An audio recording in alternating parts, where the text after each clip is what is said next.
Bonjour à tous, bienvenue dans mon petit jardin. Alors aujourd'hui on va faire un petit tour, on va voir avec vous l'avancement quotidien du jardin. Et pour commencer cet été, on a quand même du temps qui est quand même vraiment bien. Dans le Nord-Pas-de-Calais, je vais me mettre là parce que je suis à contre-jour sinon et j'ai le soleil dans les yeux. Et très honnêtement, on a des matinées fraîches là dernièrement, comme je vous disais dans la dernière vidéo. Mais le beau temps revient, le soleil revient et la chaleur aussi, donc c'est génial. Tout pousse superbement bien. Là on a des basiliques, regardez, qui sont beaux parce que je les ai taillés et qui commencent à fleurir. Alors je pense que j'ai un manque hydrique, ça expliquerait que ça monte en fleurs, mais bon, c'est comme ça. Et donc au jardin, je vous disais, tout va très bien et dans la serre particulièrement. Je vais vous montrer ça tout de suite.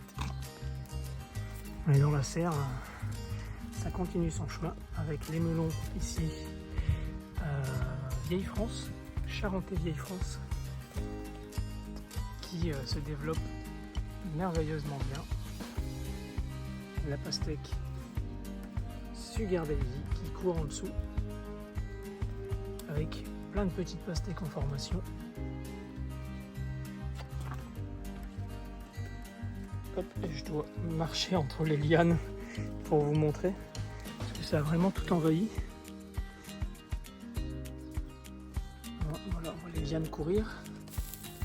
Et là on voit les belles pastèques. Là. Elle est vraiment belle, on dirait un ballon de hand à peu près déjà.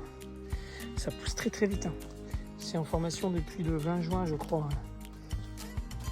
Ça va très très vite à grossir, regardez-moi ça.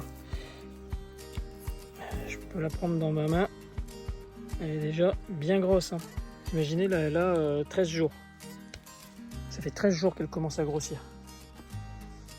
Donc c'est... Bon, par contre, là, vous voyez, il y avait des concombres. Si vous vous posez la question, où sont les concombres? Ils étaient là, il y en avait un là, et il y en avait un là. Et ce qui s'est passé, eh ben, c'est qu'on a eu de l'oïdium qui a commencé à se développer. Et j'ai eu à choisir entre laisser des plants de concombres qui avaient déjà bien donné et qui commençaient à ramener pas mal de champignons, ou les supprimer. Et comme ma priorité dans la serre c'est les pastèques et les melons, ben clairement la décision était vite prise. Donc on a supprimé, on a coupé à la base les concombres pour laisser les pastèques et les melons surtout en sécurité, faire en sorte qu'il n'y ait pas de propagation, et on n'est pas encore à l'abri parce que ça va très vite ces champignons là. Mais je ne vois rien qui apparaît, donc on est peut-être sauvé. C'est plus résistant que les concombres en tout cas. Et les pastèques, vous allez voir, je vais vous montrer tout ce qui arrive. Pastèque du Bana ici. Pastèque du Bana qui est magnifique. Une autre pastèque du Bana. La lune étoile, il y en a déjà qui se forment aussi. Regardez, ça a été planté le 20. Ça a été planté le 20, ça fait 13 jours. En 13 jours après la plantation, on a déjà des pastèques. Là aussi, attendez. J'ai une lune étoile et elle est déjà pas mal. Hein. Celle-là, regardez. Elle est apparue il y a 3-4 jours, hein, je dirais à peu près. Ouais, on est le 3 début juillet. Allez, 30 juin, 1er juillet. On va compter à partir de là pour voir la progression sur ce plan qui était mis en terre, lui, le 15. Ce plan-là, c'était le 15 juin. Et il court, mais déjà partout. Il est arrivé ici, carrément. Et surtout, on voit un feuillage qui est bien dense, ce qui nous indique qu'il y a eu un bon développement racinaire et qu'il y a surtout une température qui lui convient. Voilà, c'est un ensemble en fait. Et c'est ce que j'ai loupé sur mes premiers plants de pastèques que j'avais mis. C'est des erreurs, hein, même quand on connaît un peu son terrain, qu'on a l'habitude, vous voyez, on fait plein d'erreurs. Là, j'en ai mis une de pastèque au 20 juin, au 22 juin, je crois, qui a énormément de mal à démarrer, hein, je vous raconte même pas. Hein. Franchement, je trouve que, puis elle jaunit là, peut-être un peu trop doux. Je ne sais pas, mais en tout cas, elle n'a pas l'air heureuse. Je ne sais pas ce qu'elle peut avoir. Bon, elle n'est pas non plus bancale, mais elle ne se développe pas, il n'y a pas de développement. Les betteraves toujours aussi belles, qui commencent à grossir. Et là, on a un melon kazakh qui est en train de mûrir. Melon kazakh, regardez, il commence à jaunir très légèrement. Et je pense qu'il a fini de grossir. Il est vraiment pas mal, il doit faire 1,2 kg, 1,3 kg. Et il va jaunir et ensuite, dans une dizaine de jours, à mon avis, on pourra le manger. Surtout qu'ils annoncent du soleil et du soleil, donc c'est top. Par contre, il n'y a plus d'eau dans les cuves et ça, c'est moins bien. Là, on a du melon Vieille France. Il est à peu près de la même taille, qui est en train de se développer. C'est le seul que je vois sur le pied et ça m'embête. Je me demande si je ne vais pas supprimer toutes ces branches qui prennent beaucoup d'énergie. Et au final, il n'y a pas de fruits, en tout cas pas pour l'instant encore. Donc je me demande si je ne vais pas supprimer le bas de tout ce qui court au sol. Là ici on a encore du melon kazakh avec des petits melons en formation. Il y en a quelques-uns. À voir ce que la plante va choisir de conserver. Le melon de Lunéville, lui, toujours au taquet. Ça se développe vraiment bien. J'ai de la taille à faire là, j'ai un peu de taille à faire sur les ramifications. Parce que ça, vous voyez, regardez, hop, il y a un petit melon en formation. On va couper juste après la fleur. Pas besoin de laisser ça. Les poivrons, à mon avis, ils ont eu un manque d'arrosage pour qu'ils soient difformes comme ça. Je ne vois pas autre chose. C'est vrai que j'omets assez souvent de les arroser et je crois que là j'en paye le prix. Ceux-là, ça a l'air d'aller mieux. Il va falloir que j'arrose un peu plus souvent. Ça a besoin d'eau quand même, les poivrons. Là on a encore du melon Vieille France. Et là j'ai un melon charentais. Je ne l'avais pas semé mais qui est là quand même. Un beau melon charentais qui est aussi gros, même plus gros que le kazakh je dirais. Il fait à peu près 1,3 kg, 1,4 kg celui-là. Ouais. Et c'est le seul melon sur le pied. Il y en a un petit qui arrive là. Mais j'en vois pas d'autres. Melon de Lunéville. C'est rare d'avoir des aussi beaux melons au pied, tout en bas du pied. D'habitude, il reste petit. Celui-là, il grossit, tant mieux. J'ai bien fait de le laisser au final. J'ai bien fait de le laisser. Là, les pieds de fleurs, je ne sais plus le nom. C'est Santivalia, ça. C'est Santivalia, ouais, c'est ça. C'est magnifique. Vraiment très beau. La serre, vraiment fière allure. Je suis très fier de ma petite serre. Et à l'extérieur, tout va bien aussi. Les pommes de terre toujours en fleurs. Les petits pois, ça continue. On a encore des belles grappes qui arrivent. On est déjà à la 3e récolte. On va en avoir encore une ou deux. Peut-être une 3e derrière même. Et les maïs qui atteignent des sommets à, je dirais, 2,50 m, 2,60 m maintenant. C'est dingue. Avec des soies qui se sont formées sur les épis de maïs. C'est une texture, si vous faites du maïs, vous allez voir, c'est très spécial à toucher. C'est comme collant, rugueux, et c'est un mélange assez désagréable pour ceux qui ne connaissent pas. Alors regardez toutes les graines ici qui ont été pollinisées. Et ça va se propager de pied en pied avec le vent.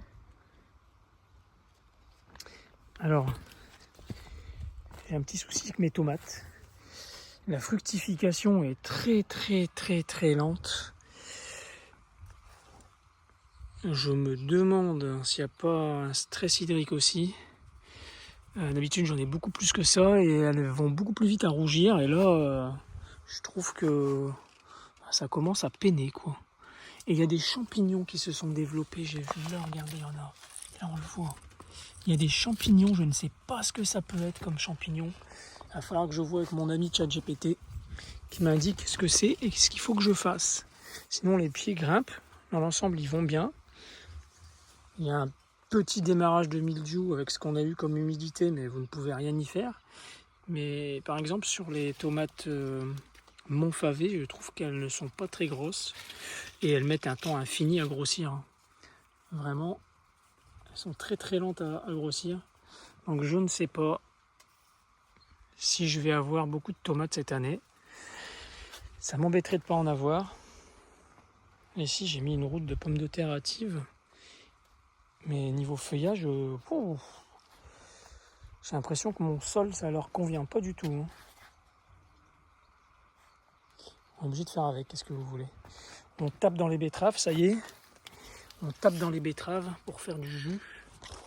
Je fais beaucoup de jus de légumes. J'adore ça le matin. Avec des carottes, des pommes, du gingembre, du curcuma. Franchement, c'est top. C'est plein de micronutriments.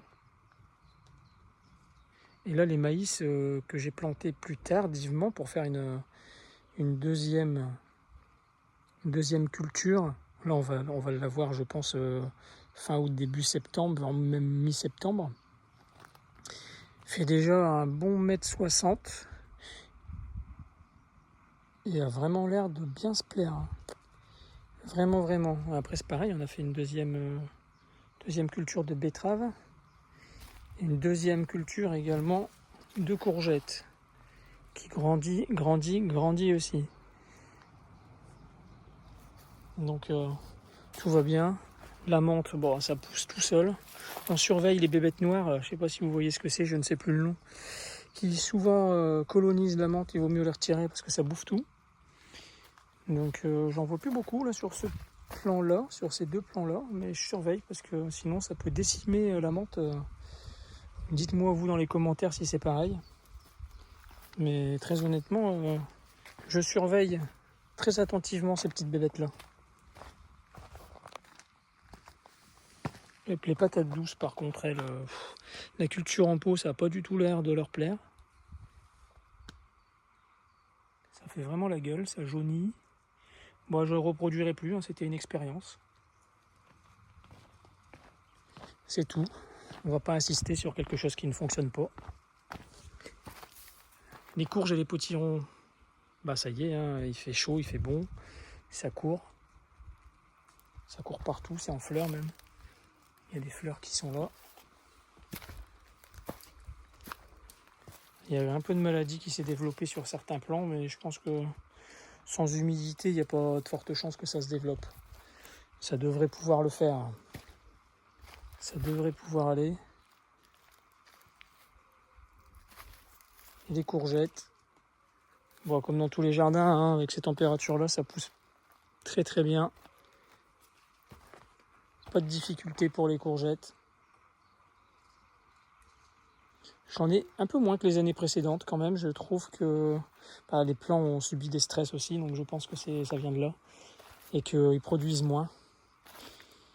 Et puis là, ça devient dramatique aussi pour la petite cuve. Là, on est à moins de 100 litres.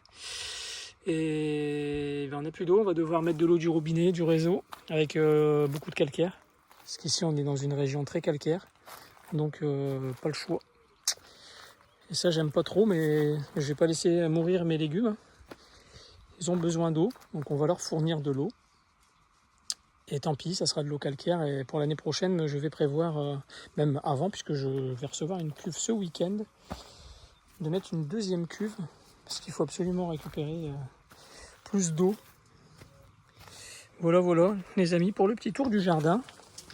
J'espère que chez vous, ça pousse tout aussi bien qu'ici. Hein ?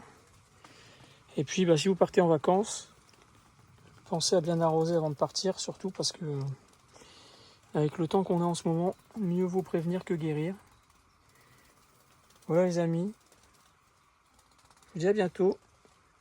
Prenez soin de vous.